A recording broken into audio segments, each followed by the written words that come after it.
Patrick Pelloux, vous êtes favorable, je crois, à l'utilisation large de la chloroquine. Les dernières études de ces derniers jours ne permettent toujours pas de prouver son efficacité de manière irréfutable. Vous évoluez, vous, dans votre cheminement intellectuel sur ce médicament?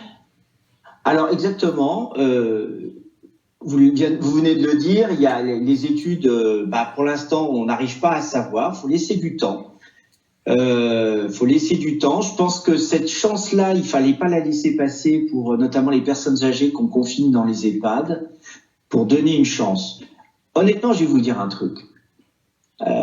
Tous mes confrères médecins qui ont été touchés par le Covid-19 ont tous pris de la chloroquine. Donc il y a une espèce d'hypocrisie à dire que on va attendre des études pour savoir ce qu'on fait. Ma foi, je pense qu'il faut vraiment se donner toutes les chances pour les malades. Et en même temps, il faut absolument progresser sur ces études et croire en la science.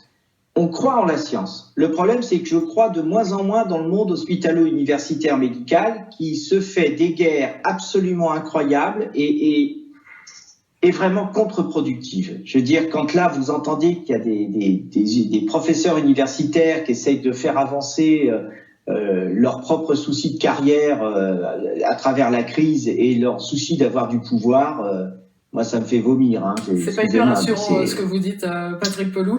Mais on vous entend. Tout à l'heure, nous étions en direct avec Tatiana Jama, les membres du collectif Protège ton soignant. Elle parlait de cet appel à l'aide de beaucoup de soignants, beaucoup de médecins, d'infirmiers, s'agissant de matériel, d'éléments essentiels au quotidien.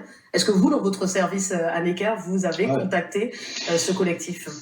Là, je suis allé renforcer la réanimation de Saint-Antoine, et en effet, nous avons des problèmes de matériel de manière un peu aiguë. Donc du coup, vous avez contacté ce collectif du coup ? Non, pas encore. Non, on contacte en fait la hiérarchie de l'hôpital qui fait tout ce qu'elle peut, mais des fois c'est même du consommable. Hein. C'est des tubes pour faire respirer les gens, c'est des tubulures. Donc on fait attention. Donc du coup, une ampoule cassée est une ampoule utilisée. Avant, on cassait les ampoules, on préparait les seringues à l'avance. Maintenant, on fait super attention à ça.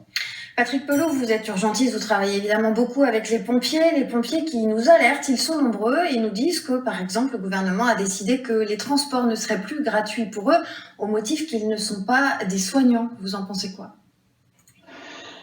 Oh là là, j'en pense quoi ? Écoutez, je trouve que cette guerre entre le SAMU et les pompiers d'un autre âge, et là encore c'est pitoyable quoi.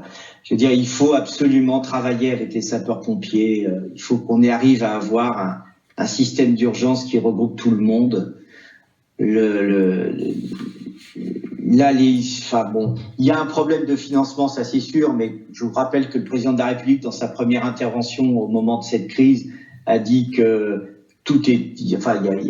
c'était plus un problème d'argent, donc il ne faut pas qu'il y ait un problème d'argent. Mais en ce moment, les pompiers, notamment dans le transport de malades, ils sont indispensables. Mais indispensables. Vous ne pouvez pas structurer le système de secours sans les sapeurs-pompiers. Bien sûr que non. C'est impossible. On a besoin des sapeurs-pompiers. Les Françaises et les Français, de toute façon, pour eux, c'est un des corps les plus importants.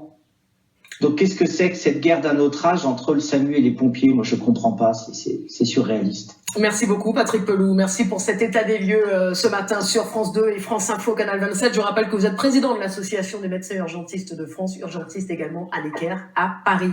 Restez avec nous, la matinale continue. Tout de suite, c'est la météo avec Myriam Sera. On se retrouve juste après, évidemment.